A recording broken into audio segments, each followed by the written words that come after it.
noticias de todo el país. Hoy jueves tenemos Voces de la Naturaleza con ustedes para conversar sobre temas diversos. Yo quiero que David Arias Canela, que me acompaña siempre, y quienes comencemos hablando primero de lo último que se expuso aquí en este mismo canal hoy, sobre el Merca Santo Domingo. El significado de esa obra para la República Dominicana tendrá que analizarse en el futuro, pero nosotros, los dominicanos que hemos tenido ciertas ventajas, facilidades de viajar y conocer, yo particularmente a todos los países que voy, lo primero que pregunto es dónde está el mercado, porque me gusta visitar los mercados, ver cómo funcionan, y quiero decirles a todos los que nos ven que seguramente hay algunos peores que los de la República Dominicana, pero realmente yo no los conozco. Los peores mercados agrícolas que yo he podido ver son los propios dominicanos, tanto en la ciudad que me crié en Santiago, en el mercado de Yaque, ¿cómo se llama? Ya se llama Bajo Yaque, ¿no? Algo así del Yaque, sí, es la zona baja de la ciudad. Sí. Y el mercado de Santo Domingo, los mercados de Santo Domingo, tanto de Los Minas como David Duarte, Villa Agrícola, que son cosas que dan pena, asco, miseria, es un asco. Realmente lo que se apertura hoy, el Merca de Santo Domingo, viene a curar toda esa insanidad, porque estamos hablando, cuando hablamos de mercado, es lógico que tenemos que hablar de inocuidad, porque es lo que uno se come. Además de la afectación al medio ambiente, ingeniero. Exactamente. Que toda esa decomposición de esos materiales desechados emiten malos olores, multiplican enfermedades, se producen mosquitos, cucarachas, o sea, y pues, ahí vienen las enfermedades, o sea, que es un gran paso de avance en lograr limpiar, sanear todos estos mercados que, como usted dice, bueno, no eran ni mercados. Oye, yo espero, David, que nuestro amigo Eusebio Guzmán, que estuvo ahorita aquí en el canal, que siempre nos ha acompañado, y yo lo he acompañado a él también desde el inicio de la construcción del Merca Santo Domingo, porque él estuvo siempre encargado de esa responsabilidad en agricultura desde que se instalaron los primeros invernaderos en el país. El programa se llamaba Promefrin, ¿verdad? Porque hablaba de frigorífico, hablaba de invernadero.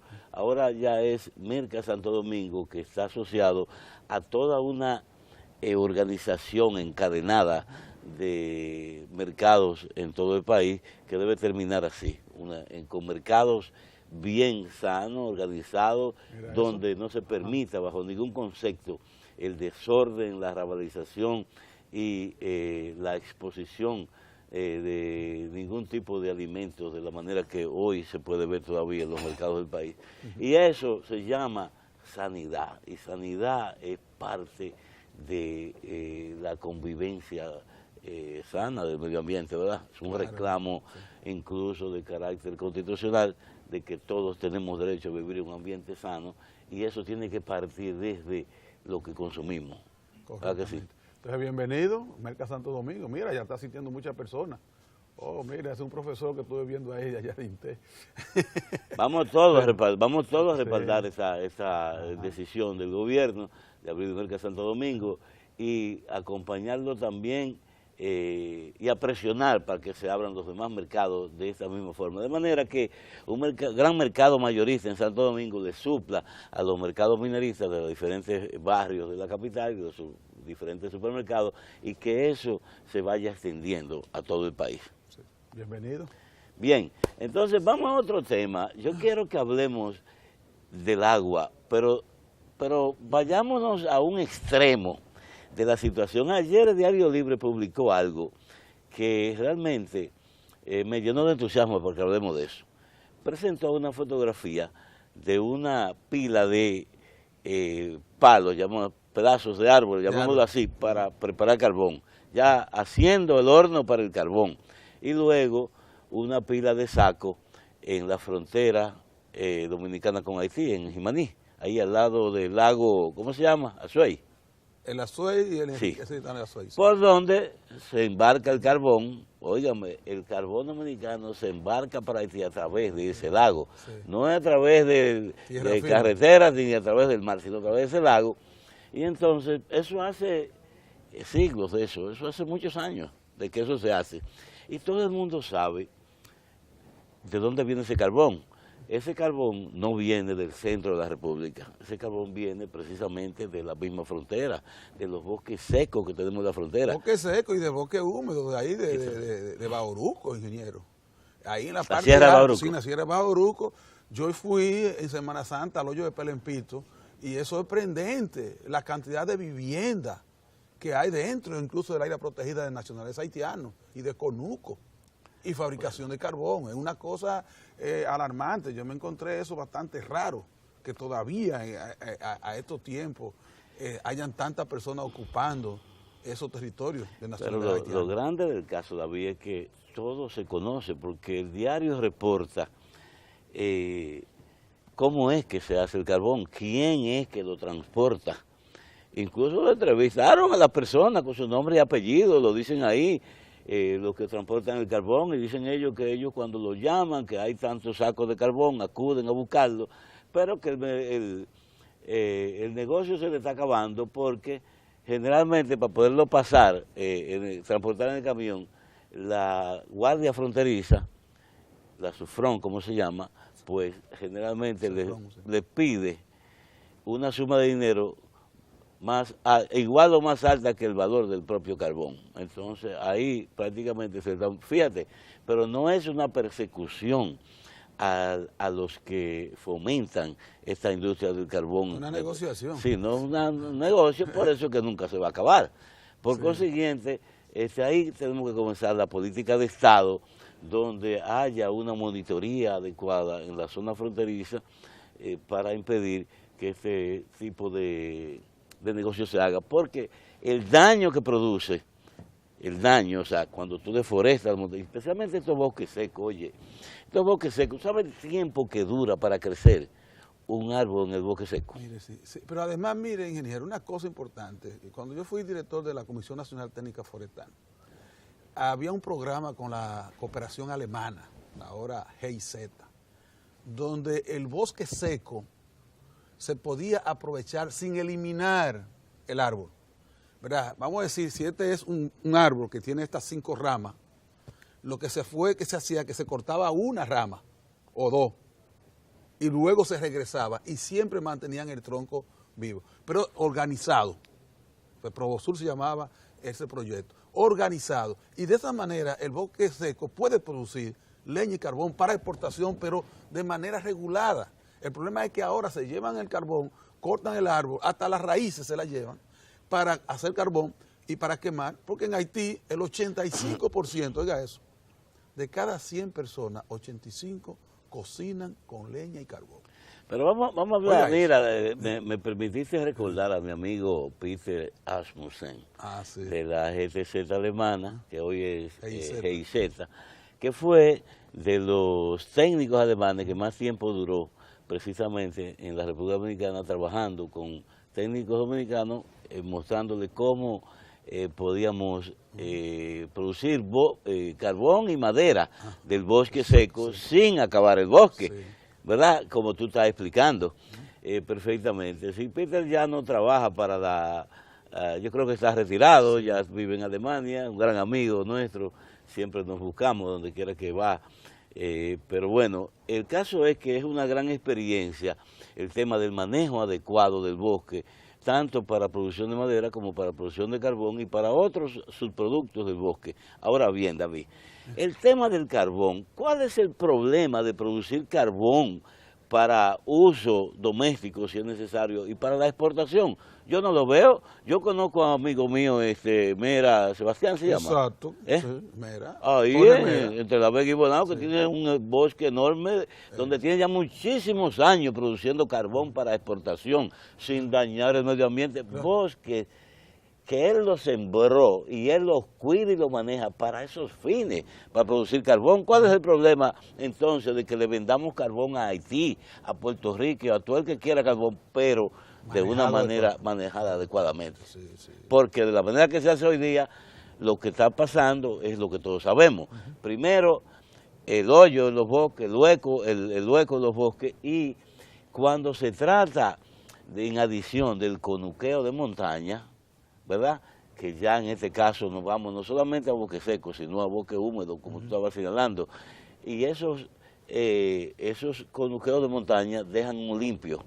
Ese limpio está completamente disponible para recibir la lluvia directamente. Y todo el mundo sabe, porque no hay que estudiar nada para saber que cuando una gota de lluvia cae, con la fuerza que viene de allá arriba sobre el suelo, ¿qué es lo que ocurre? El suelo está compuesto por una serie de materiales. Sí, ya limo. Tiene una estructura, y cuando la gota da, lo rompe y lo desbarata, lo vuelve polvo y lo arrastra. Entonces comienza la corriente de agua a arrastrarlo, y entonces ¿qué ocurre? Se pierde el suelo. ¿A dónde va? ¿A dónde va el suelo de nuestra montaña? Se va al río va a las presas y al fondo del mar. Se pierde. Se pierde, ¿verdad? Pero causa muchos otros daños. Porque, por ejemplo, el programa pasado, ¿qué estuvimos hablando aquí? Tenemos 2 programas hablando del problema de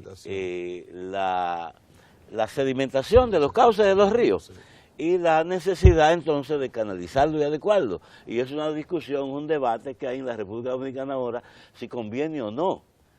Bueno, pero óigame lo siguiente, si el río se sedimentó, o sea que perdió su cauce, ¿por dónde va a escurrir el agua? Va a escurrir por una área llana que se va a desparramar cuando viene una avenida grande de agua. Por ejemplo, ahora en este mes de mayo, que está lloviendo casi todos los días en el país entero, ¿qué es lo que va a pasar? Inundaciones por todas partes. No solo inundación, y también pérdida de suelo productivo, porque al desbordarse también el río, se entra a la finca, a los sembradíos, y también se lleva ese suelo. O sea, y lo llena de piedras, porque no se trata del Nilo. ¿Se acuerdan que la avenida del Nilo prendimos todo cuando estábamos en la primaria? Sí. En esos libritos de 6 Barral que habían, decían que los habitantes de ese tiempo de Egipto y de esas zonas a orilla del Nilo, pues vivían precisamente de el abonamiento que producía el Nilo sobre sus riberas, y ahí cultivaban entonces trigo y otras cosas. No se trata de eso, aquí se está produciendo una situación donde el río daña el cauce, lo que quiere decir que ya no tiene por dónde hacer su escorrentía adecuadamente, entonces penetra la finca, las llena de piedra, las daña, se penetra los poblados, deja a la gente sin hogar, entonces viene el griterío, que todo el mundo quiere que el gobierno le resuelva el problema. Mire, ingeniero, eso mismo que el gobierno está haciendo conjuntamente con el Ministerio de Medio Ambiente y otros ministerios en los Haitíes, que está haciendo un levantamiento, hizo un inventario de la población, está buscando... Pero espérate, David, espérate, David, ¿qué población? Sí. En los Haitíes no hay población.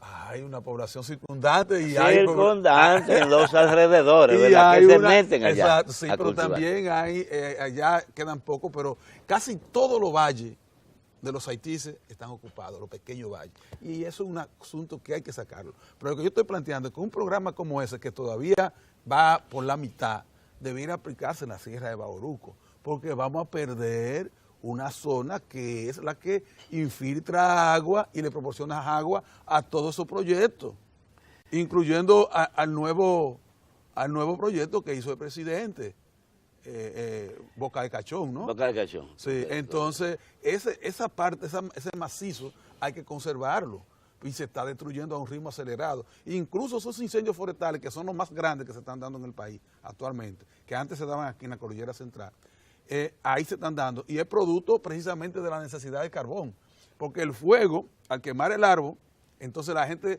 se le permite que se le corte, ¿verdad? Porque ya está seco. Y entonces es una estrategia que están utilizando de San Presivo para aprovechar eso, convertirlo en carbón. Y no solo son haitianos, los haitianos son la mano de obra, pero hay dominicanos que son los jefes de ese tráfico. Y eso hay que detenerlo, ingeniero, en la frontera. Una cosa conduce a la otra, ¿verdad? Vimos que el carbón está viniendo de la deforestación. La deforestación produce erosión. La deforestación se hace porque dominicanos le pagan a haitianos para que hagan carbón, o le pagan a otros dominicanos para que tumben un bosque y se lo dejen plantado de hierba para después criar ganado, o lo hacen para producir alimentos y se mudan de un sitio a otro. El caso es que es un problema que tiene que ver con el ordenamiento territorial de la República Dominicana. Entonces, como un problema lleva a otro. Sí, sí. Entonces, tenemos una Dirección General de Ordenamiento Territorial del Ministerio de Planificación, Economía y Desarrollo, que pasa el tiempo y no vemos que una propuesta específica se concrete.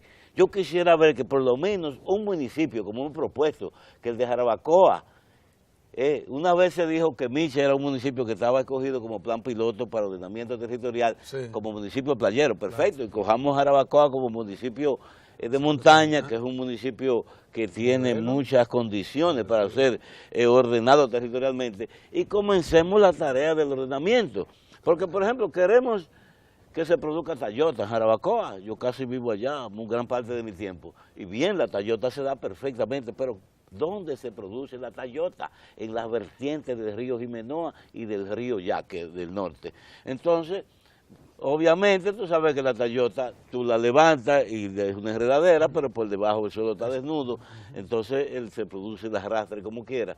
Y entonces, ¿cuál es la situación? Bueno, tenemos tallota por un tiempo, pero después el suelo no va a existir. Por consecuencia, el ordenamiento territorial es una solución que plantearía dónde el gobierno debe invertir recursos para impedir que las cuencas hidrográficas se afecten más de lo que están. Entonces, si eso se hace, pues podríamos tener que campesinos que viven en la montaña, que ahora mismo están conducando, podríamos quizás emplearlos para que vigilen el bosque en vez de dañarlo. Pero correcto. Sí, y hemos hablado sobre eso. Pero muchas veces. Que hay que buscar un programa de cómo resarcir. Hemos hablado sobre eso. Entonces, fíjate que ahora el nuevo ministro de Minería, de Energía y Minas, sí, nuestro amigo Pelegrín Castillo, pues dio unas declaraciones interesantísimas, a mi juicio, muy interesantes, porque pone a pensar claramente el problema aquí que se da en la República Dominicana en torno a los pronunciamientos de ambientalistas que muchas veces son correctos y otras veces son interesados. Sí. Porque, por ejemplo, ¿cuándo tú has visto a estos ecologistas que plantean el problema de las playas, de la minería y todo eso, hablando de ese tema que estamos nosotros hablando ahora, del conuqueo de montaña, de la depredación de nuestros bosques, y de la erosión de nuestro suelo, de esa riqueza fundamental, porque óyeme, cuando se habla de minería, se habla, por ejemplo, de oro, de plata, de níquel, de hierro, de cobre. Oye, no se habla de suelo. El suelo es una mina de materiales diversos, sí, está compuesto por de todo, por nitrógeno, fósforo, potasio, por todo lo que alimenta a las plantas. Pero si el suelo desaparece, ¿qué está desapareciendo? La mejor minería que tenemos en el país. Sin embargo, de eso no se habla, los ecologistas no mencionan nada. ¿Por qué? Porque si mencionan la depredación de la montaña, ellos piensan que están atacando a infelices padres de familia que viven de eso. Entonces no se puede resolver el problema de Pero de otras cosas, ingeniero. Recientemente el Congreso acaba de aprobar que se pueden importar vehículos con más de 7 años, o hasta 7 años, me parece. Usted puede imaginarse, yo no hay ningún ecologista expresándose en contra de eso. Aquí es que no cabe más vehículos ya en la calle de este país. Pero no solo eso, señores, la actividad, oiga, la mayor actividad, cerca de un 80% de toda la contaminación atmosférica se debe a la emisión de dióxido de carbono por vehículo. Bueno, entonces vamos a aumentar al doble. Entonces, si nosotros, que tenemos un parque vehicular con más de un 50%, que tienen una vida de más de 10 años, o sea, el parque vehicular nuestro, más del 50% tiene más de 10 años. Eso quiere decir que tiene un motor ineficiente y una emisión de contaminante atmosférico elevadísima. Entonces ahora traemos más chatarra porque estamos permitiendo que traigan vehículos más viejos todavía, porque antes se permitía hasta los 5 años.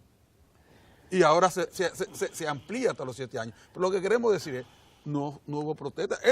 Eso contamina más esos 2 años de importación de vehículos que cualquier minería. Eso es haciéndose lo gracioso, populistas, los diputados y senadores, que ya en 2 años tienen que entrar, en menos de 2 años tienen que entrar en campaña para ver si se quedan ahí, sí. ¿Verdad? Entonces se hacen lo gracioso con este tipo de cosas que son populistas y son populares porque aparentemente lo primero que se ve es que la gente podrá traer vehículos más baratos a la República Dominicana, de esos que ya están rechazados en Estados Unidos y en otros países, para importarlos. Eso es lo que se ve de pronto. Bueno, una persona que quiere un vehículo, ¿y quién no quiere un vehículo? Todo el mundo quiere un vehículo, ¿verdad? Pero lo ve más fácilmente asequible. Bueno, aparentemente es así, pero en términos ambientales el daño que se le hace a la República Dominicana es enorme para favorecer intereses también de grupos económicos que están alrededor de esas importaciones. Eso es así. Exacto, pero no toman en cuenta ese impacto tan alto que causa toman en eso. cuenta. Sí. Entonces fíjate que el tema del agua da para mucho de qué hablar. Comenzamos hablando de carbón y hemos terminado hablando de los bosques y el problema que conduce la deforestación. Entonces, hasta el día pasado estuvimos con problemas de sequía en la República Dominicana. Ya la gente no habla de sequía porque estamos en mayo. En mayo regularmente llueve. Aunque el cambio climático ha cambiado también un poco eso, y no todos los mayos ya resultan exacto, igual. Yo lo iba a decir, interesante, que tenían varios mayos, que la gente había observado, que si usted incluso analiza las estadísticas, mayo sigue siendo el mes más lluvioso por el tiempo, pero en un periodo de los últimos 20 años casi no llovía en mayo, se estaba yendo la lluvia a junio y a julio. Sin embargo, este año, fíjense cómo son las cosas, vino hembra. El año, como dice, vino niña, vino con mucha lluvia. Sí, pero lo que te quería decir, a donde quería llevar con respecto al tema del agua, es que nosotros aquí, hace unos cuantos programas, trajimos a nuestro amigo Alejandro Montaz, que es el director de la CAS.